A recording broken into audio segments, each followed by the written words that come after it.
time permits, I will wrap up. Senator Roberts, please, as the ranking member, former chairman of the House Ag Committee, ranking member of the Senate Ag Committee today, how important are these agreements to agriculture and job creation in the United States?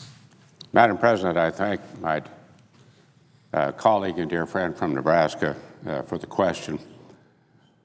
In the end, the biggest consequence for inaction is the #1 issue that is now facing our nation. Our biggest challenge is called jobs.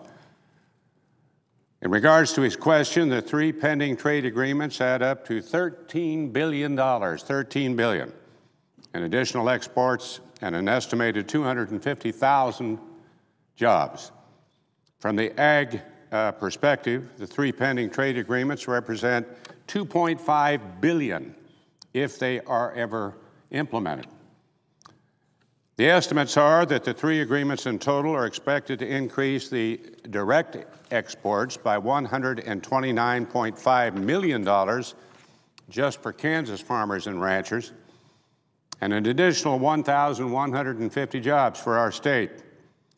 For the folks on the farm, why these export markets are absolutely critical. Approximately 1/3 of our crop production is exported.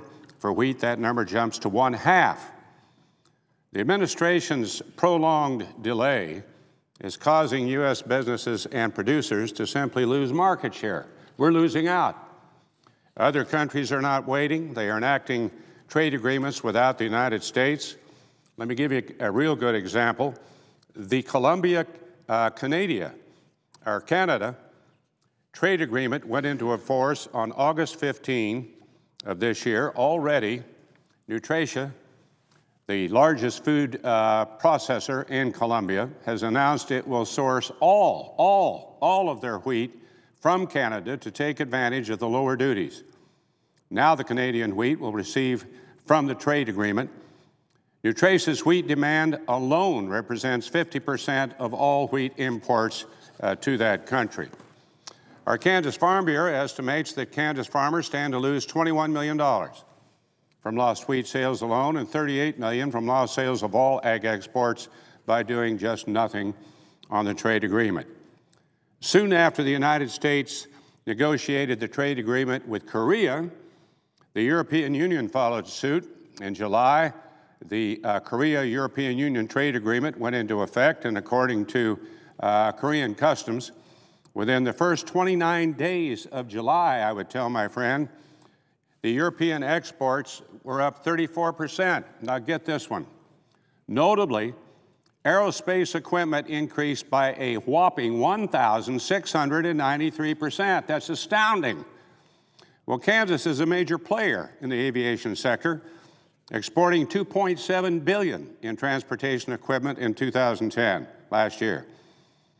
As the aviation capital of the world, why Wichita's aviation companies and 140,000 workers have much to lose in trying to compete against the European Union.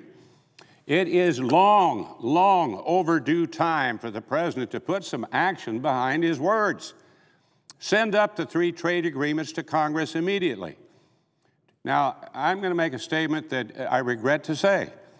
Trade assistance notwithstanding, I am very sad to say I don't believe we're going to see any trade agreement this year or the next. And I hope that my prediction is not correct. This is ridiculous. Every third foggy night, the President makes a speech and says, we need these trade agreements. We're losing market share. Well, I don't see the trade agreements. These aren't the trade agreements. Maybe somebody can find them here on the floor of the House. Maybe they're somewhere, but I think they're in the White House. And until we get the politics out of this and the President sends the trade agreements here, what on earth is he doing saying that we should pass these trade agreements? We don't have the bill. Send us the bill, Mr. President.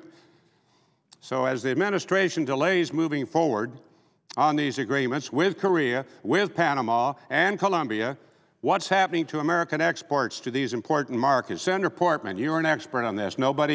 There's anybody in this Senate who is more of an expert on trade. If you apply the administration's own metrics, how many jobs will be created? I'm not talking about lost, I mean created by these pending agreements.